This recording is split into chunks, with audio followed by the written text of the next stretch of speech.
Bismillahirrahmanirrahim. Assalamualaikum warahmatullahi wabarakatuh.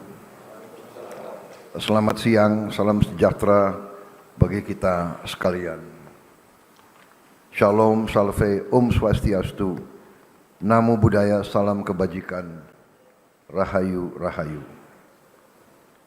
Yang saya hormati, Wakil Presiden Republik Indonesia, Saudara Gibran Rakabuming Raka, para menteri koordinator, para menteri, para kepala badan,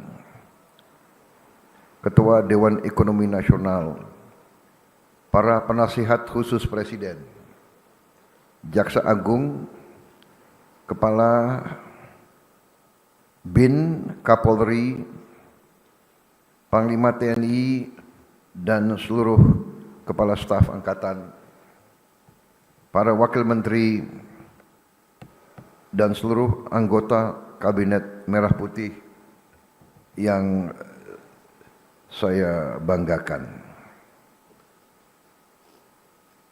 Pertama-tama, tentunya sebagai insan yang bertakwa, marilah kita tidak henti-hentinya memanjatkan puji syukur kehadirat Tuhan Maha Besar. Bagi umat Islam, Allah Subhanahu wa taala atas segala karunia, kesehatan, kebaikan yang masih diberikan kepada kita, sehingga kita dapat berkumpul di siang hari ini di Hambalang, Jawa Barat. Hari ini saya sengaja mengundang saudara-saudara berkumpul di Hambalang, di Padepokan Garuda Yaksa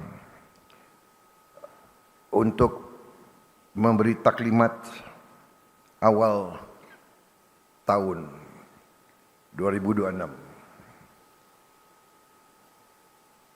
Pertimbangan saya kumpulkan adalah pertama, untuk kita evaluasi kerja kita tahun lalu. Selanjutnya kita memahami kondisi bangsa kita di tengah dinamika dan gejolak dunia, dan selanjutnya kita melihat ke depan tahun ini, langkah-langkah apa yang harus kita laksanakan, sasaran-sasaran apa yang harus kita capai. Saudara-saudara sekalian, kita memahami bahwa kondisi bangsa kita penuh dengan tantangan dan cobaan. Yang terakhir, tentunya kita memahami benar bencana-bencana yang terjadi di 3 provinsi di Aceh, tapi juga di beberapa tempat-tempat lain, di Jawa Barat, juga di Jawa Timur, di Jawa Tengah, di beberapa tempat lain. Jadi saudara-saudara, kita hadapi itu, dan dengan kita hadapi itu, kita memahami benar bahwa ternyata negara kita sesungguhnya memiliki kekuatan. Negara kita telah mampu dan terus-menerus membuktikan kepada rakyat kita dan sesungguhnya kepada diri kita sendiri, kepada elit kita, bahwa negara kesatuan Republik Indonesia punya kekuatan. Kita memahami itu dan kita terus telah membuktikan itu di tahun 2025 dan akan kita buktikan di tahun 2026 ini. Saudara-saudara sekalian, dengan ini semua saya ingin menggunakan kesempatan pertama di awal taklimat saya untuk menyampaikan terima kasih saya yang sedalam-dalamnya dari hati saya. Terima kasih saya sebagai presiden, sebagai pemimpin, sebagai penerima mandat dari rakyat Indonesia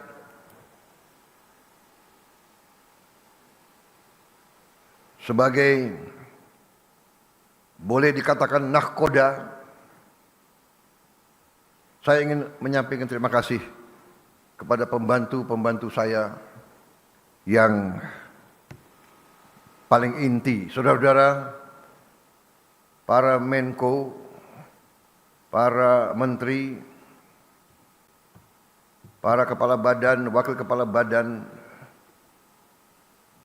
pejabat-pejabat lembaga-lembaga tinggi negara yang sangat penting, Panglima TNI, Kapolri, Jaksa Agung, Kepala BIN, perhatikan fakta, facts on the ground, yang bisa diukur, bisa dipegang, bisa dilihat. Dengan demikian, saya menyampaikan penghargaan kepada saudara-saudara sekalian. Tidak mungkin saya sebagai presiden bisa melaporkan hal ini kepada bangsa tanpa kerja keras saudara-saudara semuanya. Saudara-saudara, walaupun mungkin tidak terlalu sering saya kumpulkan saudara-saudara. Saudara-saudara telah bekerja dengan penuh inisiatif, dengan penuh pemahaman, keberanian, karena saudara-saudara mengambil keputusan, mengambil inisiatif itu membutuhkan keberanian. Yang paling aman, paling gampang tidak berbuat apa-apa atau menunggu petunjuk. Tetapi pemimpin sejati, pemimpin sebenarnya adalah mereka yang memahami strategi besar, memahami tujuan, memahami direktif pemimpin, sehingga yang dipahami adalah arah besar, adalah petunjuk umum, bukan tiap keputusan harus menunggu petunjuk atasan. Jadi saudara-saudara, apa yang kita telah capai menurut saya sangat membanggakan. Salah satu landasan pertama dari strategi transformasi bangsa yang saya canangkan, yang saya tawarkan kepada rakyat sewaktu saya dan saudara Gibran mencalonkan diri sebagai presiden dan wakil presiden, kita maju ke hadapan rakyat dengan sesuatu strategi tertulis, strategi terukur, strategi melalui kajian puluhan tahun, strategi yang kita yakini, yang kita sebut strategi transformasi bangsa. di mana esensinya adalah yang pertama, bangsa Indonesia harus mandiri. Bangsa Indonesia harus berdiri di atas kaki kita sendiri. Dan di situ elemen utamanya adalah swasembada pangan. Tidak ada bangsa yang merdeka bila mana bangsa itu tidak bisa menjamin makan untuk rakyatnya. Dan awalnya adalah swasembada beras, karena beras adalah makanan pokok kita. Tapi yang dikatakan swasembada pangan adalah tidak hanya beras. Beras, jagung, singkong, dan yang lain-lain. Swasembada pangan artinya adalah karbohidrat dan protein. Kita harus swasembada protein. Dan juga selain swasembada pangan, dasar selanjutnya adalah swasembada energi. Kalau kita tergantung dengan bangsa lain untuk energi kita, tidak mungkin kita makmur. Tidak mungkin kita lepas dari kemiskinan. Saudara-saudara, strategi ini ternyata dibenarkan oleh dinamika dunia. Kita bisa bayangkan, kalau kita tidak swasembada beras, di tengah konflik di mana-mana, di tengah perang di mana-mana, sumber import beras kita tadinya adalah Thailand dan Kamboja dan Vietnam. Sekarang Thailand sama Kamboja perang terus. Setelah perang, negosiasi, gencatan senjata, damai, meletus lagi. Dalam keadaan seperti itu, bayangkan, amankah kita tergantung import dari negara yang konflik? Salah satu sumber makanan kita juga dari India. India perang sama Pakistan. Saudara-saudara, kita juga pernah mengalami COVID. Semua negara pengekspor makanan menutup. Kita tidak bisa import walaupun kita punya uang. Dan import berarti devisa kita keluar. Jadi saudara-saudara, pangan dan energi harus kita mandiri. Harus kita mandiri. Alhamdulillah, target yang saya berikan kepada tim pangan kita, saya berikan target waktu awal pemerintahan yang saya pimpin adalah 4 tahun untuk swasembada pangan. Alhamdulillah, Desember 31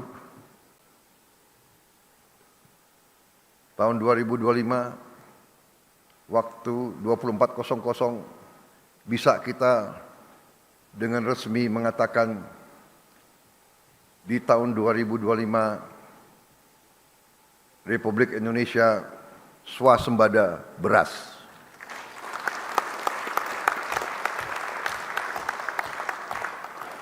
Dan saya juga cukup merasa besar hati, bangga bahwa hari ini cadangan beras kita di gudang-gudang pemerintah Indonesia adalah yang tertinggi selama sejarah berdirinya Republik Indonesia.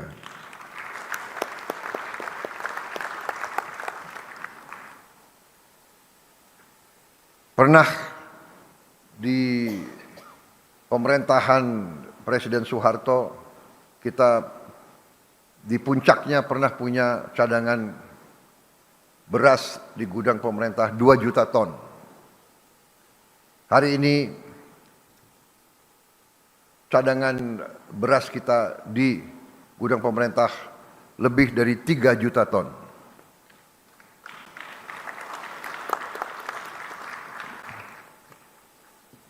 Tertinggi sepanjang sejarah Republik Indonesia. Ini saya kira adalah akibat kerja keras semua unsur. Saudara-saudara sekalian, kita juga mencanangkan di awal pemerintahan program makan bergizi gratis. Pertimbangannya sangat sederhana, bahwa dari semua kajian rata-rata 1 dari 5 anak Indonesia kekurangan gizi, 20%, di beberapa daerah sampai 30% lebih. Itu yang jelas dikatakan malnutrisi, stunting, badannya sangat lemah, pertumbuhannya tidak normal. Kemudian ternyata puluhan juta anak-anak Indonesia berangkat sekolah tanpa makan pagi. Banyak juga makan mereka hanya nasi dengan daun-daun. Untuk itu kita telah melihat contoh-contoh banyak negara. Dan kita canangkan makan bergizi ini, kita mulai dengan 6 pada tanggal 6 Januari 2025. Hari ini adalah 6 Januari 2026 dan kita sudah mencapai hari ini, dilaporkan kepada saya 55 juta penerima manfaat. 55 juta anak-anak Indonesia menerima makan tiap hari, dan termasuk ibu-ibu hamil. Ini sesuatu yang membanggakan juga, karena negara-negara yang kita ketahui, contoh Brazil, Presiden Brazil menyampaikan kepada saya, mereka butuh 11 tahun untuk mencapai 40 juta penerima manfaat. Kita 1 tahun mencapai 55 juta penerima manfaat. Apakah ada kekurangan? Ada. Dalam usaha manusia sebesar ini pasti ada kekurangan. Apakah ada penyimpangan? Pasti. Dalam usaha manusia sebesar ini pasti ada kekurangan dan penyimpangan. Tapi kita bersyukur bahwa kalau kita pelajari dengan objektif statistik, boleh dikatakan bahwa kita 99,99% berhasil. Jadi saudara-saudara, tentunya kita harapkan zero defect. Itu yang harus kita capai. Tidak kita puas dengan kekurangan 0,00 sekian, itu pun bagi kita sesuatu yang harus kita atasi, dan alhamdulillah kita sudah mengatasi dan kita sedang atasi terus. Langkah demi langkah, pengawasan demi pengawasan, langkah-langkah pengamanan terus kita lakukan. Tapi intinya adalah bahwa kita intervensi. Saya ingat kata-kata pendahulu-pendahulu kita. Salah satu ucapan Bung Karno, "The hungry stomach cannot wait."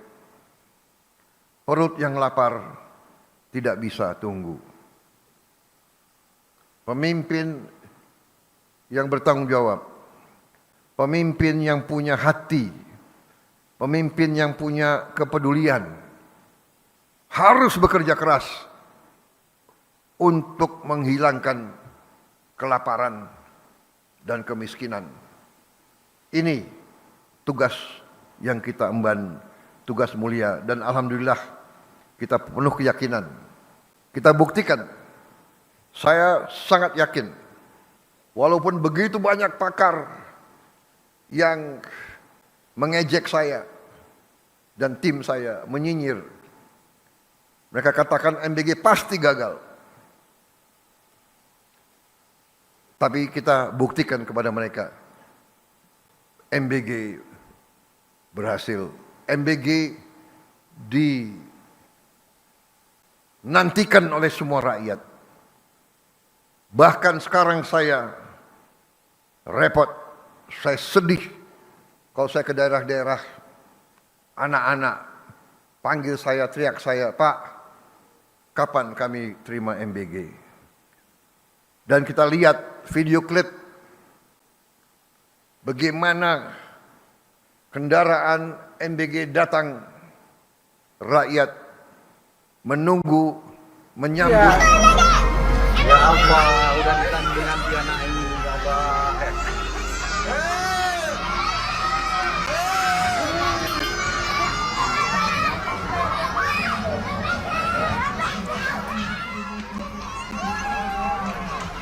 Ya Allah, sedih wajahku. Ya Allah. Oh, ya Allah. Ya Allah.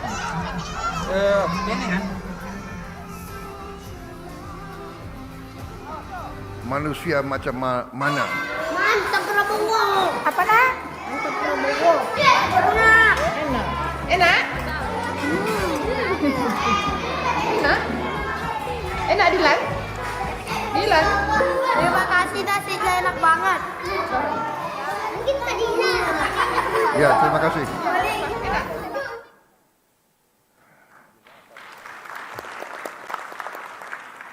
Saya tidak paham manusia macam mana yang tidak tergerak hatinya melihat anak-anak seperti itu. Saya tidak paham. Hei orang-orang pintar, hei orang-orang pintar yang ngejek, lihatlah dengan mata dan hatimu rakyat kita, anak-anak itu. Saudara-saudara, percaya kita berada di jalan yang benar, di jalan membela keadilan, di jalan memberantas kemiskinan, di jalan menghilangkan kelaparan. Kita berada di jalan yang bersih, yang suci. Kita berada di jalan yang diridhoi oleh Tuhan Maha Kuasa. Jangan ragu-ragu. Saudara-saudara, kita buktikan. Kalau niat kita bersih, niat kita tidak mencuri uang rakyat, kita berbuat untuk kepentingan rakyat, kepentingan bangsa kita, keselamatan bangsa kita, kita tidak perlu ragu-ragu. Kita tidak perlu sedikit pun gentar.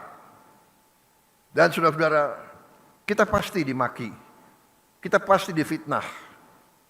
Karena banyak kekuatan, tidak hanya di negara kita, banyak kekuatan memang berada di pihak yang senang di alam penuh korupsi, penuh penyelewengan, penuh penipuan. Mereka ingin kaya di atas penderitaan rakyat kecil. Jadi kita harus siap. Kalau kita dihantam, kita difitnah, kita diejek, terima itu sebagai kebanggaan. Kalau orang jahat mengejek kita, berarti kita benar dan kita harus terus melaksanakan dan membela kebenaran. Saudara-saudara, banyak sekali yang kita akan review, tapi saya kira taklimat yang selanjutnya sebaiknya kawan-kawan media kita istirahat dulu. Kalau perlu mungkin makan dan minum kopi sambil saya memberi petunjuk-petunjuk yang lebih rinci. Jadi ada hal-hal yang boleh terbuka, tapi ada hal-hal yang sebaiknya kita simpan dulu, saudara-saudara. Bagaimana? Setuju? Kok nggak semangat setuju? Setuju? Biasa itu di DPR. Tapi di sini koalisi kita kuat kan? Ketua partai semua ada di semua ya? Ada. Ketua PKB ada? Oh. Kayak Pak PKB yang harus diawasi terus ini.